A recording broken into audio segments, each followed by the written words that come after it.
everyone, so welcome back to my channel. So this is another DIY. This is old pants from my husband Tom. So this is like really old one. And so I decided to make something out of it, like a high-waisted short for me. And yeah, I was encouraged to do more DIYs lately because of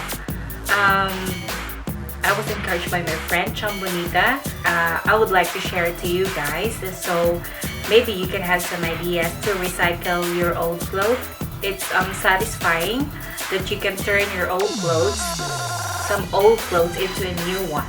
Even if it's not perfect, seeing it into something new, turn into something like a new life for a new design is something else, something for me.